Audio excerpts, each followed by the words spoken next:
Welcome to Nowadays. We are going to have a look on today's news relevant for various competitive exams. Subscribe our channel for daily news and don't forget to click on bell icon.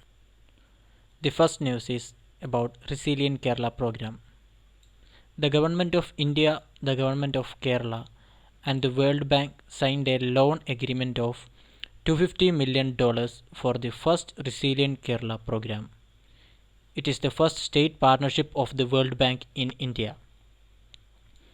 The Resilient Kerala Development Program is a part of the Government of India's support to Kerala's Rebuild Kerala Development Program, which is aimed at building a green and resilient Kerala. The program will focus on strengthening the state's institutional and financial capacity to protect the assets and livelihood of poor and vulnerable groups through an inclusive and participatory approach. Why this program is relevant now at present? What's the relevance of the program?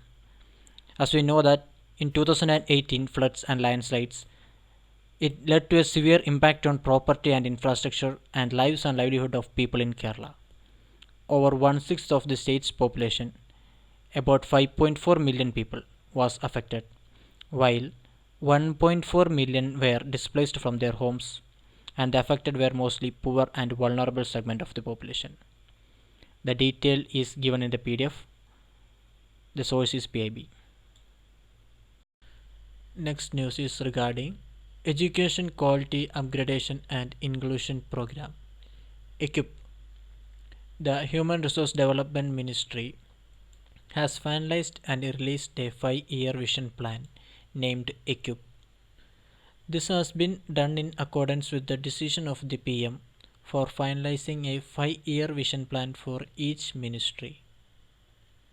The expert group drawn from senior academicians, administrators and industrialists have suggested more than 50 initiatives that would transform the higher education sector completely.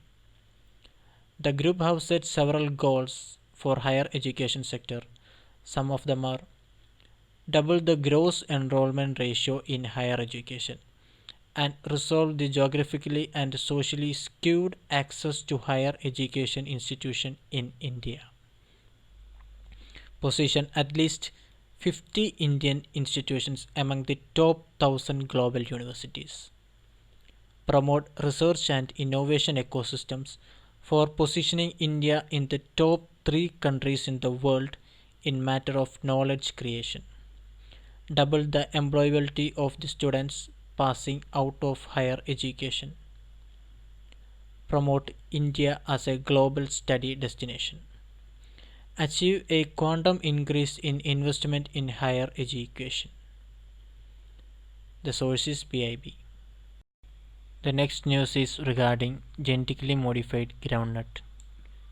In collaboration with the scientists from India and Africa, researchers from Hyderabad-based International Crop Research Institute for the Semi-Arid Tropics have developed improved groundnut for disease resistance and high oleic acid content. A US groundnut variety that has high oleic acid and very less linoleic acid was used for breeding the new line. These have been extensively field tested in different parts of India and will be soon released for commercial cultivation. The institute used conventional breeding techniques and looked for genes for high oleic acid content.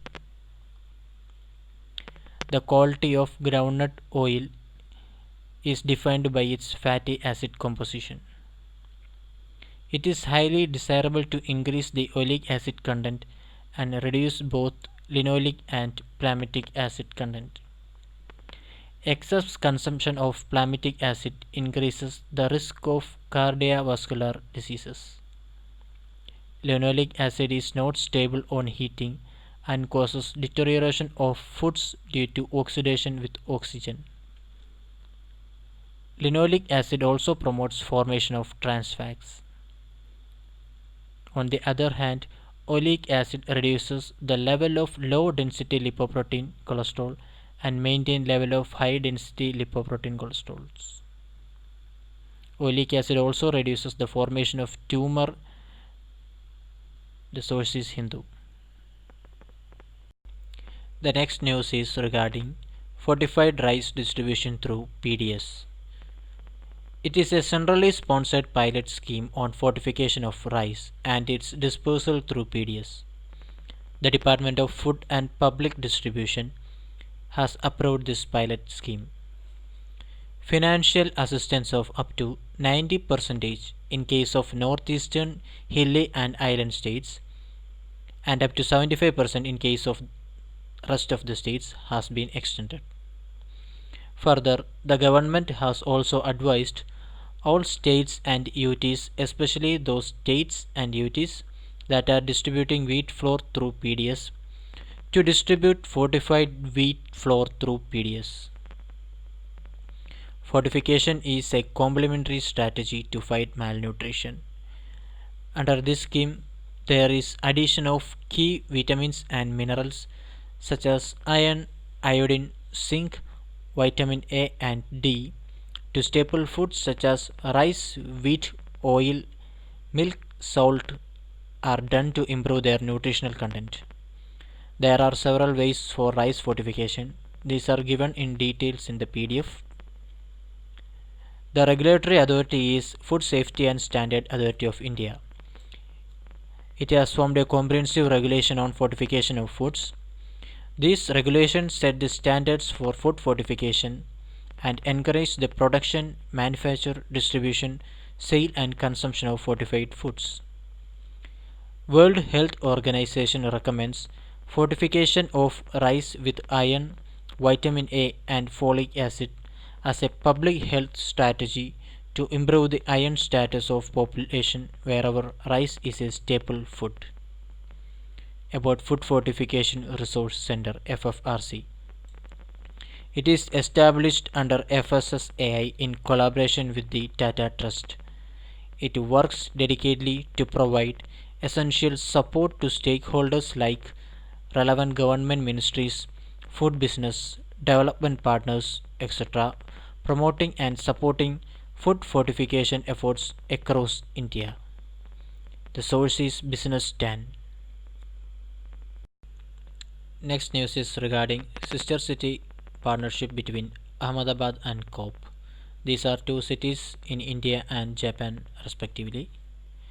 Authorities from the Japanese city of Kobe exchanged a letter of intent with their counterparts in Ahmedabad for a sister city partnership.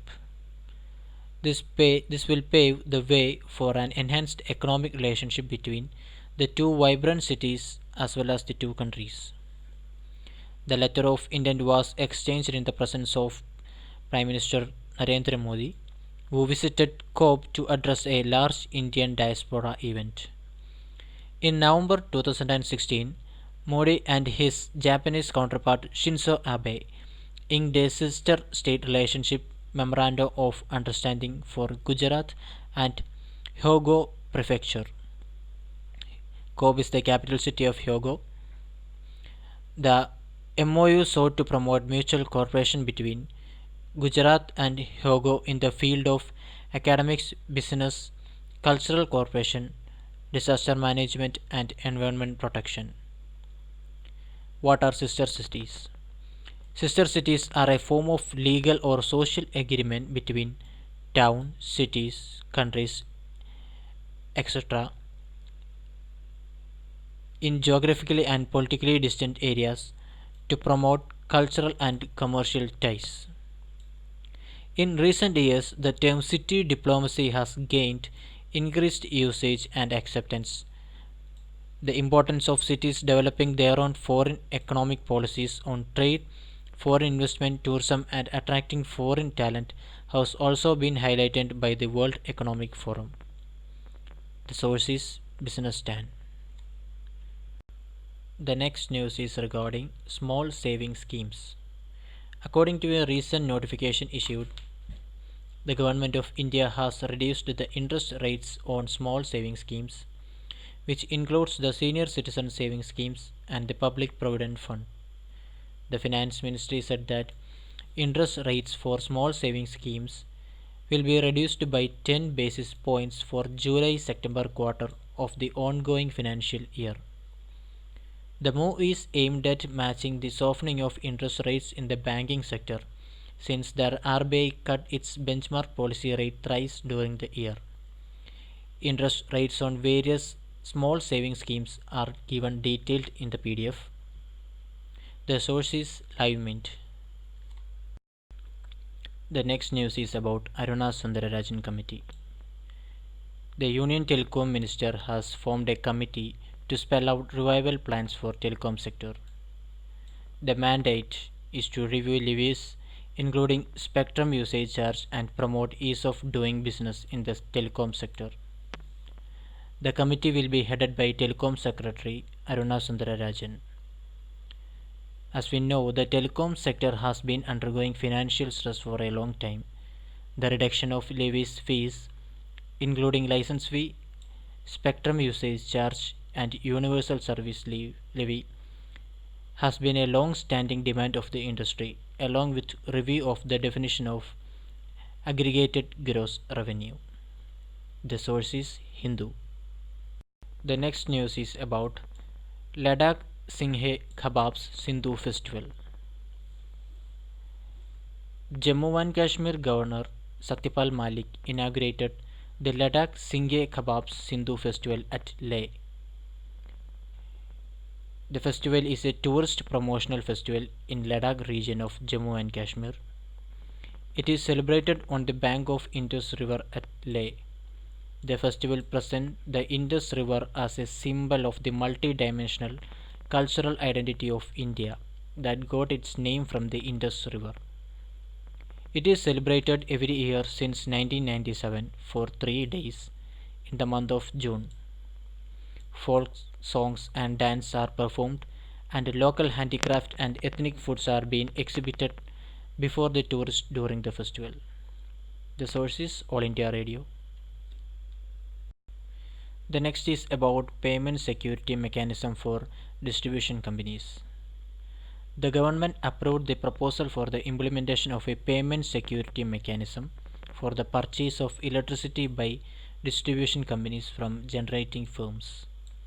The Ministry of Power has made it mandatory for DISCOMs to open and maintain the adequate letter of credit as payment security mechanism under power purchase agreement for buying electricity from generating firms from the 1st of August this year.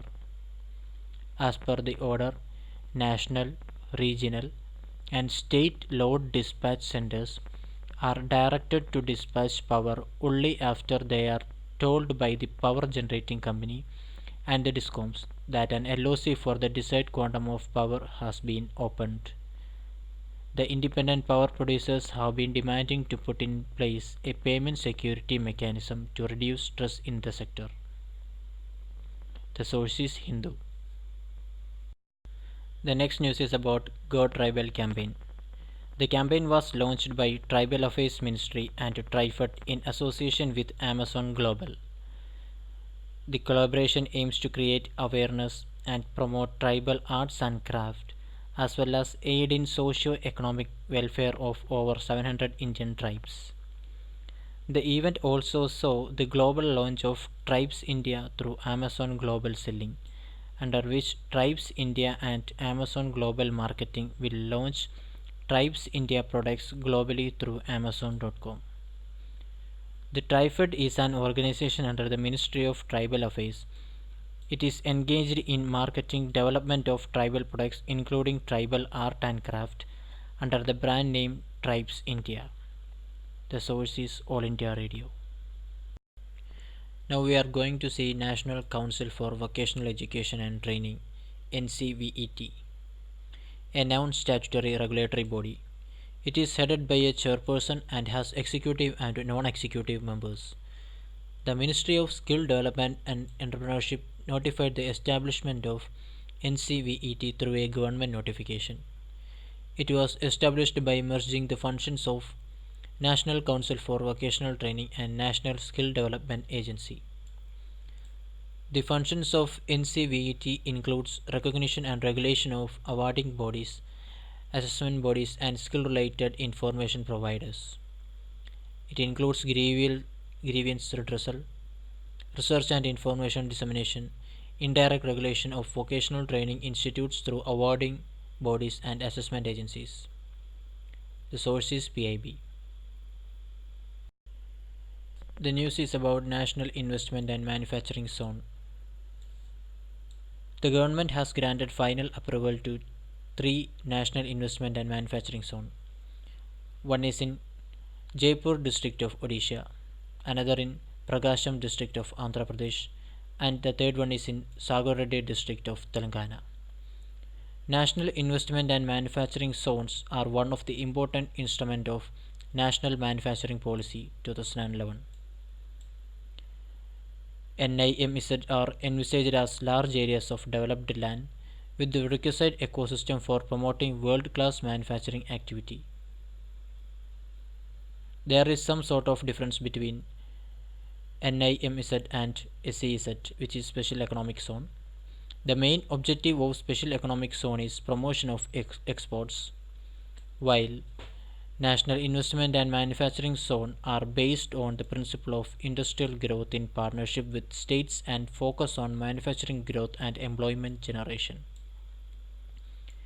National Investment and Manufacturing Zone is different from Special Economic Zone in terms of size, level of infrastructure planning, governance structure related to regulatory procedures, and exit policies.